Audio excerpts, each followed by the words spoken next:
funeral home. When I started tours, it was an Italian funeral home, and a Chinese one right around the corner. And as we walk away, you'll see the facades are exactly the same. It's an L-shaped building. It goes in on the side, comes out on the other side. Exactly same front. Both funeral homes. Now look up top. The pediment you see, it says Independent Kletzker Brotherly Aid Association. Every immigrant group that's ever come to America has formed these little self-help societies. The Irish call them county societies.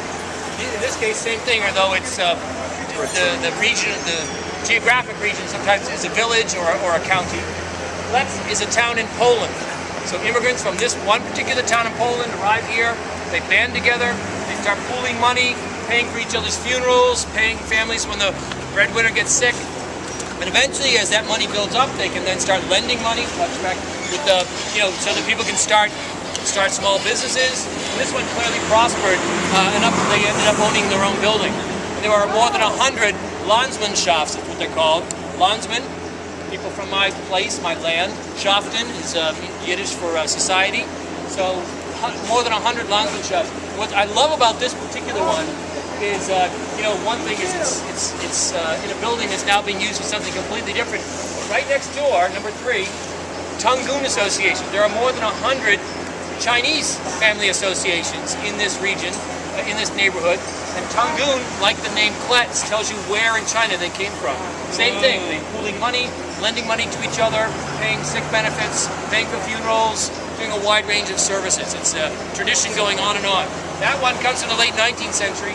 This has been here since I started, so probably since the 1980s. This guy from the guy that lives next to me, when he moved in, that's what they do. And what they did after so many families were here, they purchased his house, and he pays them back, it's interest free. Right, they pool their money, and West Indian immigrants call it susu, which is everybody throws in $5,000, and like every 12 months, you get the 60 grand, or or whatever it might be, and that then allows you to, or like Korean dry cleaners. Yeah. New York City, maybe not 90, but more than half of the dry cleaners in New York City are owned by Korean families, and they set each other up. Yeah. They know how to do it. They're experts in this field. They also can buy their chemicals and buy their supplies in bulk. But they mostly, they set each other up by pooling money, and it's interest free. And every 12 months, every 2 years, you get the pot, and then you can open your own dry cleaner, and you keep kicking into it. And it's just a modern version of this kind of process. Yeah. Yep. Most people in this neighborhood, question is about language. Immigrants learn English very quickly, some groups faster than others, but you'll hear a lot of Chinese on the streets. Certainly most of the children speak English, and the parents learn English too. It's again different speeds, but most people end up being bilingual pretty quickly. All right, I see a dark cloud.